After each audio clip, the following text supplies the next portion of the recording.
Hi friends, welcome to another episode of the Rifle Tour channel. It's been a little while. Happy to be here with you again. Believe it or not, today I actually managed to make it out to the range and pop off a few rounds with the pistol. I actually intended to go out there and do some shooting with a Bergara B14, Spanish, basically clone of the Remington 700. But while I was out there blinking away with the pistol, kind of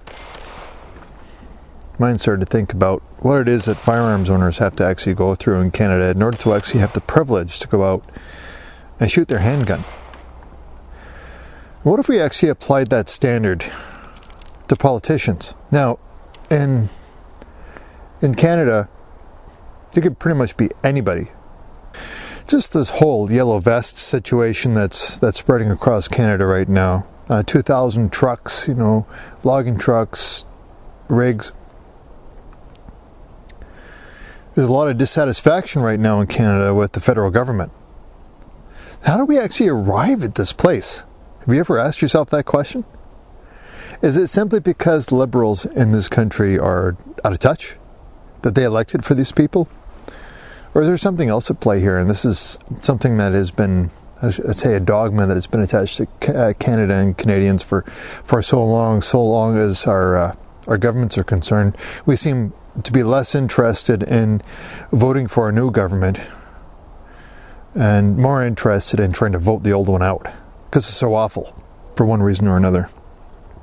And so I came up with the idea today of applying the same standard to politicians when it comes to getting their jobs to be members of parliament. So here, I'll throw the idea at you.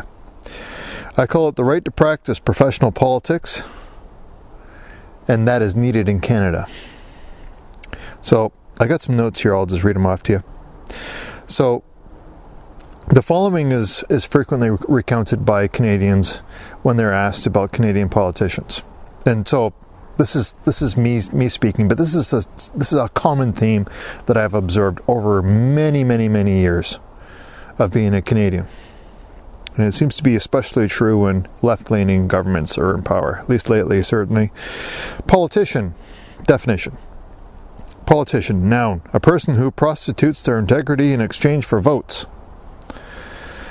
Once a politician is elected, the public purse can then be used to forge allegiances with special interest groups and consolidate their strength. The frequency of this tactic is hyper-accelerated in advance of an election year. The politician frequently makes promises that he or she has no intention of honoring. We're certainly in that situation right now. And when a politician gets into power, it's almost like they transform, they mutate into a different creature. Now, we've seen this over and over again. Aren't you tired of it yet? What if we held our politicians to a higher standard? What would you say to that? Now, I don't think that Parliament is inherently greedy, narcissistic, or corrupt. However, the people speaking on our behalf within the House of Commons frequently behave without integrity. Have you ever watched debate in the House of Commons? You would expect kindergartners to behave better than that. So, they do frequently behave without integrity. And I think that largely comes from a seething dislike of the politicians that are standing across the room from them. The antics that they get up to and the choices that they make, they're seething anger, or they're maybe it's hatred, I don't know, but they really intently seem to dislike one another in the House.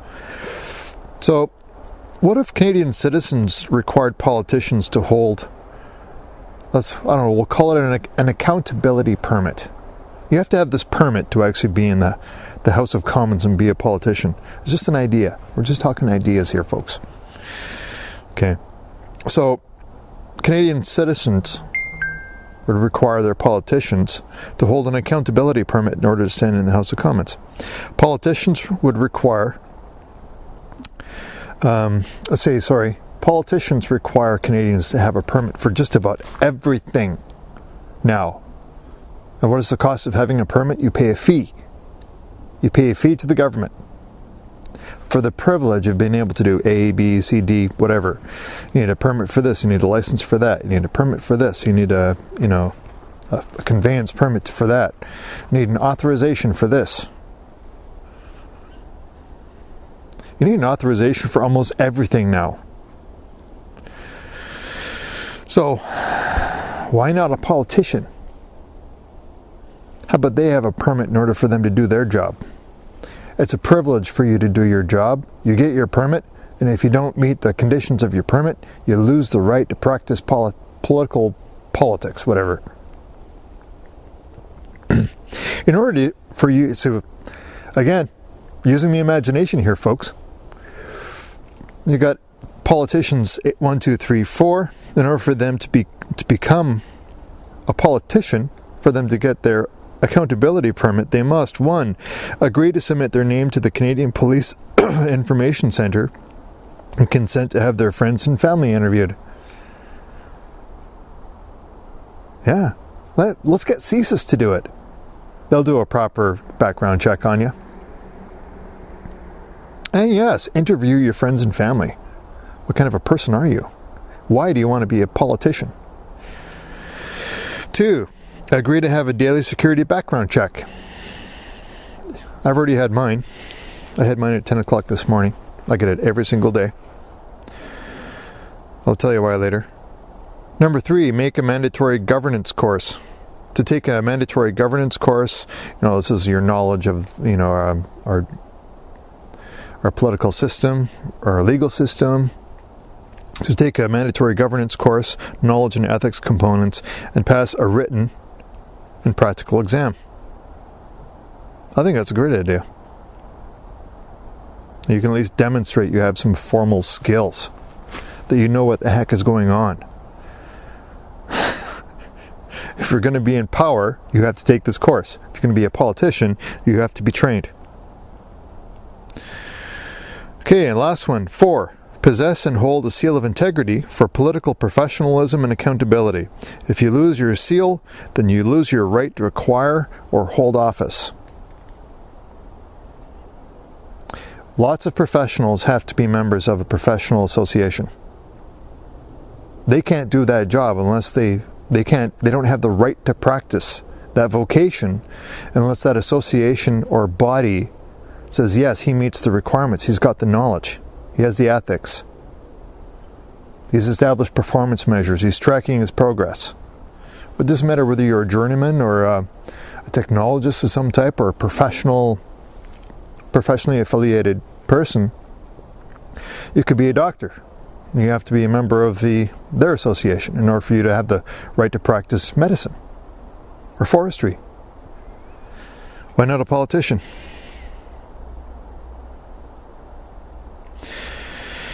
Now, some of you may say that this is absolutely crazy. Why? Why is it absolutely crazy to require a higher standard from our politicians? Let's use for example, somebody who shoots guns. I was just out shooting pistols today. I essentially have to go through all 4 of those steps. Plus, yes, my friends and family need to be interviewed by the police before I'm allowed to have a firearms license. I get a security background check every morning before 10 o'clock a.m. I am legally required to take a course, pass a written and practical test before I get my firearms license. I have to have authorizations. I have to renew my permits and my licensing. Or I could go to jail. Why not apply the same doctrine of analysis to politicians? What is more dangerous? A legally entitled citizen who has the right to possess firearms in Canada, or a Canadian politician with literally billions and trillions of dollars at their fingertips, and they haven't even had anywhere near the amount of scrutiny that a single firearms owner has. Think about that, folks. Hope you're all doing well. Cheers, and as always, Maple Leaf up.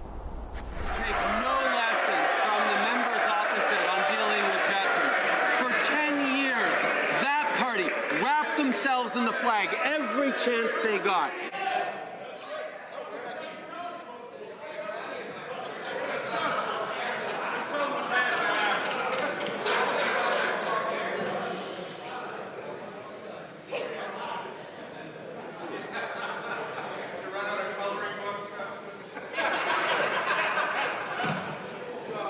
Order.